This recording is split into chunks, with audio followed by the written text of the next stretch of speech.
Poverty is not merely the absence of money, it is the presence of limitation. It is the silent chain that binds a man's potential, the mental shackle that convinces him that where he is now is where he must remain. And yet it is not permanent unless you allow it to be.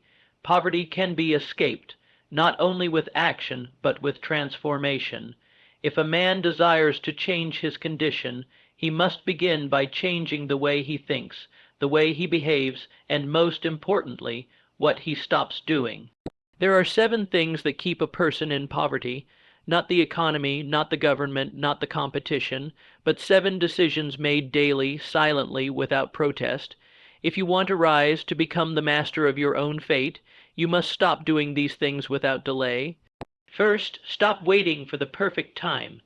Those who remain poor often believe that success is something that arrives when the stars align, when circumstances become ideal, when every obstacle has disappeared. But life does not work that way. There is no perfect time. The man who waits for it will wait his whole life and die with his dreams buried inside him. Wealth favors the one who moves while afraid, who acts while unsure, who steps forward when others hesitate.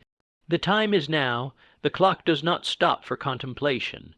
If you do not begin today, you will wake up one day in a body that is old, in a life that is stale, with a soul that is full of regret.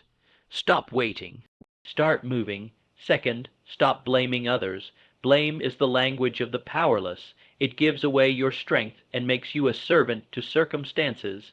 The man who blames the government, his boss, his upbringing, his ex, his lack of education, he has already told his mind that escape is impossible, because as long as someone else is in control, he has no power. But I tell you, the moment you assume full responsibility, without excuse, without complaint, is the moment your chains begin to crack. You may not control the hand you were dealt, but you control how you play it. And how you play it determines everything. Take back the pen and start writing your own story. No one else will do it for you. Third, stop associating with people who have no ambition. Poverty is contagious, not just in your wallet, but in your mind. You become like those you surround yourself with. If you sit in rooms where people speak of fear, of limitation, of what they can't do and why the world is unfair, you will begin to carry their thinking like a virus. But when you step into circles where vision, belief, and action are the language, you begin to expand. You do not need to cut off every friend who is struggling, but you must be aware of the influence. Do not let their fears become your ceiling. Surround yourself with those who expect more from you than you do of yourself. Be the smallest in the room if it means you will grow. Rise with those who are rising, and poverty will be forced to let go. Fourth, stop spending more than you earn. A man cannot escape a hole if he continues to dig it deeper. Many remain poor not because they do not earn, but because they do not discipline themselves. They feed their ego before they feed their future. They wear their wealth instead of investing it. They seek pleasure today and pain tomorrow, rather than sacrifice today and freedom forever. The man who buys what he does not need steals from the man he could become. Learn to delay gratification. Learn to say no. Budget, save, invest, repeat. Every dollar that does not work for you works against you. Every foolish purchase is a prison disguised as pleasure. Master your money, or it will master you. Fifth, stop being afraid of work. Hard work is not a curse, it is a ladder. The lazy man waits for luck, the driven man builds it. You will not escape poverty without effort. You will not rise while staying comfortable. Success does not visit those who sleep late, who avoid sweat, who complain when it gets hard. The soil must be broken before the seed can grow. There is no shortcut to greatness, but there is reward in relentless effort. If you are willing to outwork everyone in the room, to learn what others avoid, to suffer a little now for the joy of later, there is no force that can keep you down. The universe responds to energy. The more you give, the more you receive, so give your all every day and watch the world open to you. Sixth, stop thinking small. Poverty is not always a financial condition. Often it is a condition of the mind. The man who thinks small acts small. He aims low, he dreams safe, and so he receives little. His world shrinks because his vision does. But the man who dares to think big begins to stretch the boundaries of what is possible. He sees opportunity where others see failure. He asks, "Why not me?" instead of saying, "That could never be me." You cannot live a big life with a small mind. You cannot build empires with the thoughts of a servant. Expand your thinking, believe more is possible. You do not get in life what you wish for. You get what you are prepared to receive, so prepare boldly. And seventh, stop quitting. The road out of poverty is not paved with comfort. There will be pain, there will be doubt. There will be days you feel foolish, out of place, and alone. But every successful man has walked through that fire. What separates them is not talent, not luck, not background. It is perseverance. It is the ability to keep going when everything says stop. Poverty whispers in your ear, "It's not worth it." It tells you, "Go back, it's too hard." But if you keep walking, if you refuse to break, you will outlast it. Every time you quit, you teach your mind that giving up is acceptable. But every time you push through, you teach yourself that you are unstoppable. Decide now. Burn the bridges, cut off the escape routes. Quitting is no longer an option. These are not theories. They are truths carved from the experience of those who have risen. Every wealthy man you admire stopped doing these things. Every successful woman you see walking tall gave up these habits. And so must you. The key to escape lies not in addition, but in subtraction. Stop doing what keeps you poor, and you'll start attracting what makes you rich, not only in money, but in mind, in freedom, and in power. There is greatness waiting on the other side of your decisions, and if you are willing to stop what no longer serves you, to let go of the excuses, the fear, the habits that chain you, then there is no poverty you cannot rise above. Because once a man begins to remove the habits that bind him, something powerful happens. He begins to see differently. His eyes no longer scan the world for limitations, but for openings. He begins to realize that where he once saw walls, there were doors all along. And these doors do not open to those who knock timidly. They open to those who push with conviction, who push and push again until the resistance gives way. But the transformation is not immediate. It is forged in repetition. In the daily, gritty battle between the old you and the new you, the old self will fight for survival. It will whisper temptations of comfort. It will seduce you with the familiar. It will tell you it's not that bad where you are, that you've made it far enough. But don't listen. Comfort is a cage. Familiarity is a lie. Poverty loves comfort. Poverty thrives in routine, in stagnation, in the refusal to demand more. Every time you say this is enough, ask yourself, is this what I was born for? Is this all I came to be? Deep inside you, there is a voice that knows the answer. It does not shout. It waits. It waits for you to get tired of being tired. It waits for the day when your disgust becomes stronger than your fear. That is the day when things begin to change. The tragedy of poverty is not just the lack of wealth. It is the loss of what could have been. It is the music never written, the business never started, the ideas that died in silence. That is the cost of continuing these 7 habits, and you must decide, what price are you willing to keep paying for the comfort of your current self? A man rises when he stops lying to himself, when he admits that his own behavior has created the very life he claims to hate. That realization is not shameful. It is liberation, because if you created it, you can change it. That is power. Think of the great men and women who started with nothing. Do you believe they escaped by accident? No, they studied themselves like a scientist studies a formula. They watched what did not work and they removed it. They refused to repeat the actions of failure. That is your task now, not to be busy, but to be effective. Not to move, but to move with purpose. Your future depends on what you stop tolerating. Stop tolerating laziness in yourself. Stop allowing your own excuses to seduce you. Stop letting your past become your prediction. You are not where you come from. You are where you decide to go. But to go there, you must release everything that anchors you to poverty. Stop tolerating distractions. There is no man who reaches the top who lives a life of divided focus.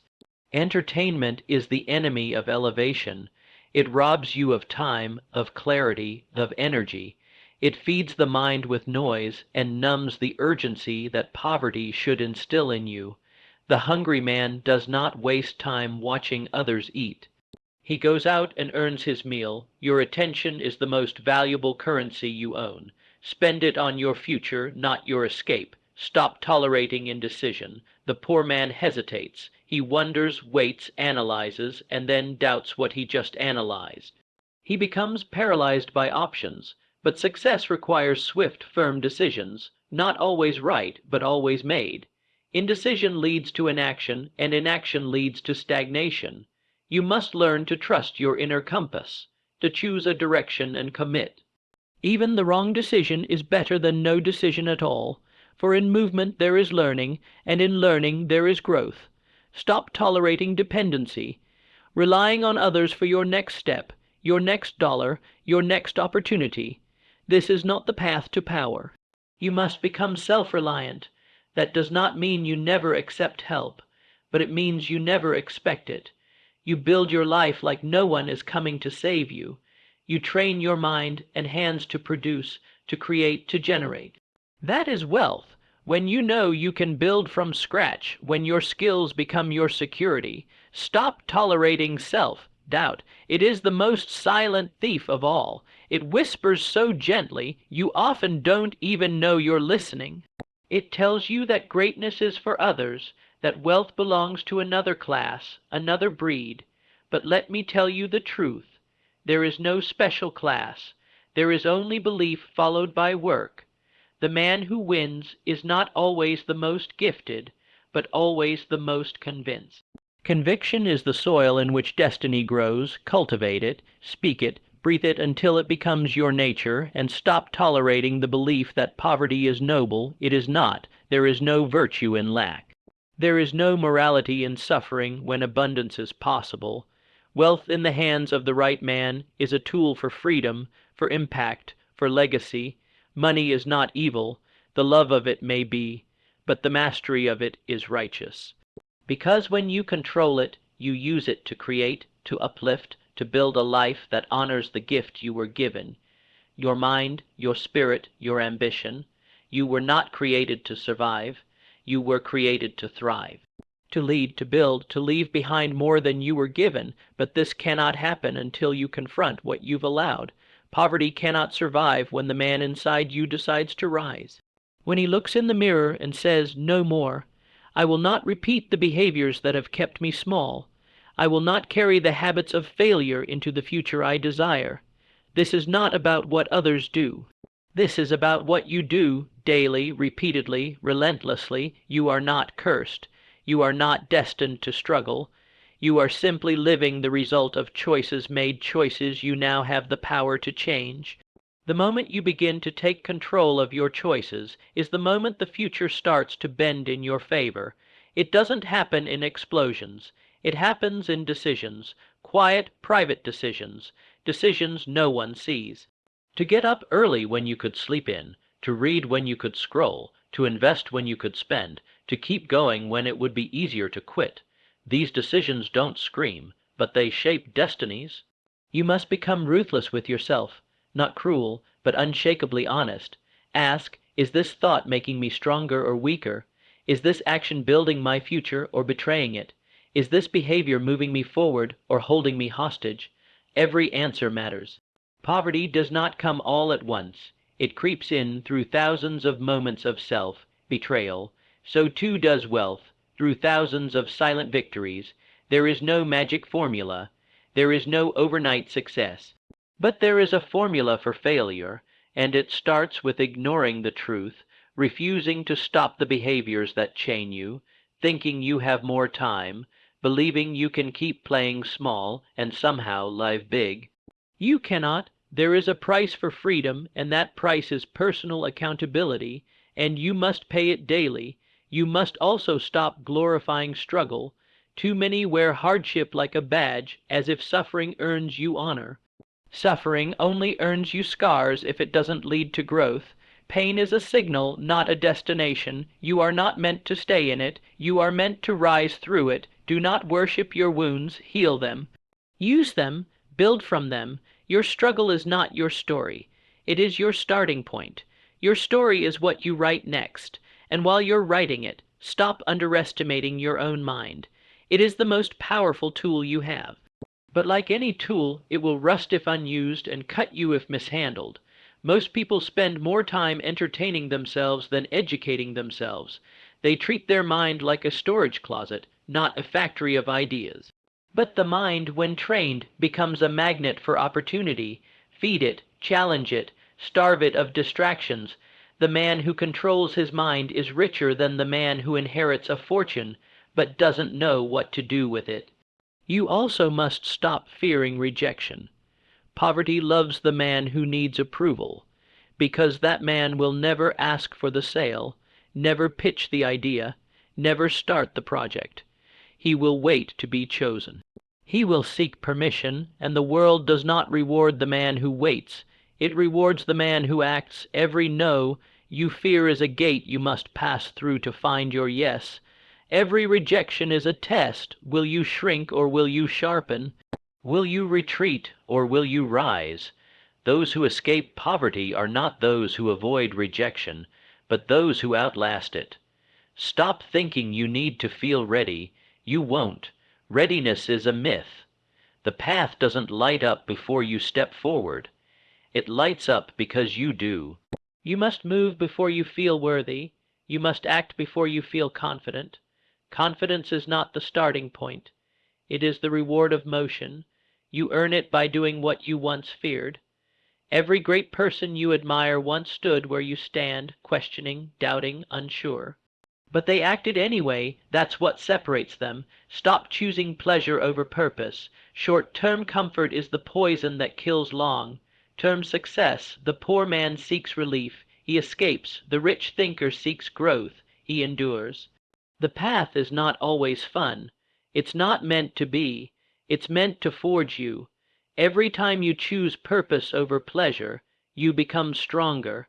Every time you delay gratification, you gain power, and power compounds.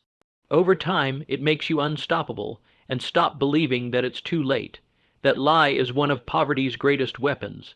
It convinces the man in his 30s that he missed his chance, the man in his 40s that he's fallen behind, the man in his 50s that it's over. But greatness does not operate on your schedule. It shows up for those who begin, wherever they are, whenever they decide. There are no late bloomers, only those who finally chose to bloom. You are not too late. You are just on time if you begin now. You must understand, poverty is not just about lack of money. It is about the acceptance of limitations. It is about the internal agreement you've made with mediocrity. It is about believing, even unconsciously, that you are meant to stay where you are, but you are not. You were born to grow, to stretch, to reach, and everything you need is already within you, buried beneath years of conditioning, doubt, and hesitation. Start peeling it back. Peel away the lies, the habits, the comfort. Stop doing what keeps you poor, not only in finances, but in spirit, in strength, in joy. Begin with one habit, then another. Momentum builds. Discipline compounds, confidence grows. Before long, you become someone even poverty cannot recognize. When that momentum takes hold, it becomes your new identity. You no longer walk like a man escaping poverty. You walk like a man who has already claimed victory. You carry yourself differently. You speak with certainty. You no longer apologize for wanting more, because now you understand that wanting more is not greed. It's purpose speaking through you. It's the calling of your higher self, demanding that you no longer live beneath your potential. And that calling will not go away. You can try to drown it out with distractions, with vices, with the noise of a busy but unfulfilled life. But it will return, in the quiet moments, in the mirror, in the late night thoughts that echo what you already know, that you are not living at full capacity. that you have allowed habits, beliefs, and excuses to steal what is rightfully yours, and if you keep allowing it, you will not be able to escape, not because you can't, but because you refuse to make the hard decisions. There's nothing mysterious about success. It is not reserved. It is not rare. It is simply the consistent outcome of certain behaviors, and the absence of success is the predictable outcome of tolerating the wrong ones. The man who escapes poverty does not do so by chance. He studies his life like a map. He looks for the holes, the missteps, the patterns, and he doesn't just acknowledge them. He eliminates them. You cannot water weeds and expect flowers. You cannot feed the habits of failure and hope for the results of discipline. Your life becomes what you reinforce, and every time you entertain the old version of yourself, the lazy self, the distracted self, the fearful self, you make poverty more permanent. But every time you deny that version, every time you override it, even by a little, you weaken its hold. You make space for a new man to rise. You must also stop measuring your life by other people's standards. Poverty of thought often begins with comparison. You look left and right, watching what others have, what others are doing, and you either feel less than or feel stuck. But your path is yours alone. What someone else has should never define what you deserve. Your only competition is the man you were yesterday. Your only concern is whether you are advancing or retreating. Comparison is noise. Purpose is signal. Follow the signal. You must stop giving your energy to what does not serve you. This includes people. Some people are not evil. They're just not going where you're going. They don't speak the language of growth. They don't understand your hunger, and if you're not careful, their confusion will become your hesitation. Their doubt will cloud your conviction. Let them go. Bless them and move on. You do not owe your future to those who are committed to their past. You owe it to your vision, your mission, your legacy. Stop playing it safe. Safety is the ally of mediocrity. The more you seek to protect yourself from risk, the more you protect yourself from reward. Poverty teaches you to play not to lose, but success demands that you play to win. It demands bold moves. It demands courage. You will never build a fortune with the same behaviors that protect comfort. You must risk looking foolish, risk failing, risk trying and falling short, because only in those risks will you find your strength. Stop holding on to your past identity, the labels you were given, the names, the roles, the assumptions. None of that defines you unless you accept it. Maybe they said you were lazy. Maybe they said you'd never make it. Maybe you've even said those things to yourself. But just because you've worn a label doesn't mean you must die with it. Tear it off, rewrite it. You are not who you were. You are who you decide to become, starting now. Poverty clings to identity. Freedom builds new ones. Stop tolerating inconsistency. You cannot flirt with greatness. You cannot show up some days and vanish on others. The life you want demands your full attention, your full energy. It demands that you show up when no one is watching, when no one is clapping, when no results are visible. That's where transformation lives, in the days when you feel invisible but choose to be relentless. That's when the shift begins. That's when poverty starts to lose its grip. Stop outsourcing your vision. Too many people wait for validation, for support, for someone else to believe in them first. But what if no one does? Will you give up, or will you be the first to believe, the first to commit, the first to see the future so clearly that it begins to materialize from sheer will? That is what it takes. You must become the architect and the builder. Your vision must become so vivid that the world is forced to catch up to it. And finally, stop speaking words of limitation. Words are spells. Every time you say, I can't, I don't have, I'll never, you etch those limits deeper into your reality. Speak power, speak vision, speak what you want, not what you fear, because your mind listens, your life listens, and eventually the world listens too. Your words create momentum, and your momentum creates your new environment. The man who speaks lack attracts more of it. The man who speaks strength, even in weakness, begins to draw strength into his being. It's not mysticism, it's mechanics. Your words condition your mind, and your mind drives your behavior. Poverty doesn't begin in the wall. It begins in the mouth. Speak life, speak increase, speak victory until it becomes your default setting. And when the day comes where nothing seems to be working, when the pressure builds, the progress stalls, and your faith begins to waver, you must stop waiting for motivation. Motivation is fleeting. You don't rise by feeling ready. You rise by making a decision. Discipline must become your foundation. The man who is ruled by motivation will never outlast the man ruled by principle. Discipline is what carries you through the silence between sowing and reaping. It is the bridge between who you are and who you are becoming. You must treat your time like the currency it is. Poverty waits, wealth moves. The poor mindset delays action with reasons. The wealthy mindset creates results with decisions. Stop letting your days slip by like pennies dropped on the floor. Every minute wasted is a minute you traded from your future. You do not get time back. You only get to decide what you do with what remains. Prioritize like your life depends on it, because it does, and stop thinking you can fix your outer world without fixing your inner world.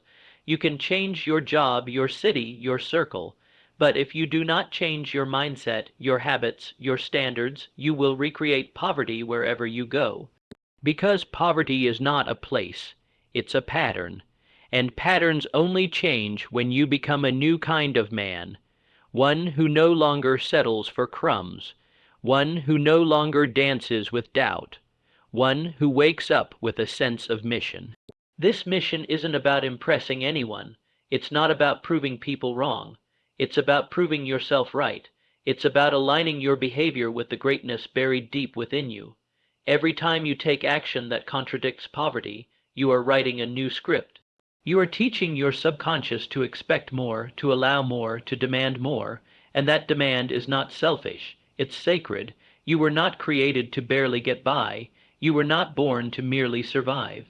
The breath in your lungs is proof that your time is not over, and as long as it is not over, you still have a responsibility to rise, to become the man your circumstances cannot defeat, to become so committed to your future that even when failure visits, it cannot stay. That kind of man is rare, not because it's impossible to become him, but because few are willing to pay the price of honesty, the price of sacrifice, the price of letting go of what feels good now for what will feel right later. But that man once born cannot be stopped. He doesn't beg life to change. He commands it by becoming someone it cannot ignore.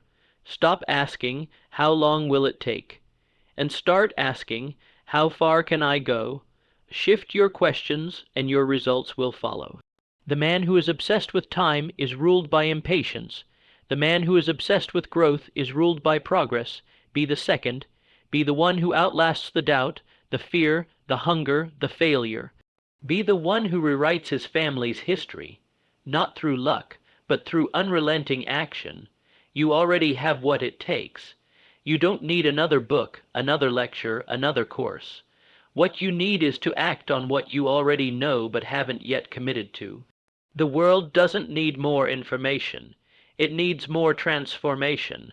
And that begins the moment you stop repeating the 7 things that keep you poor.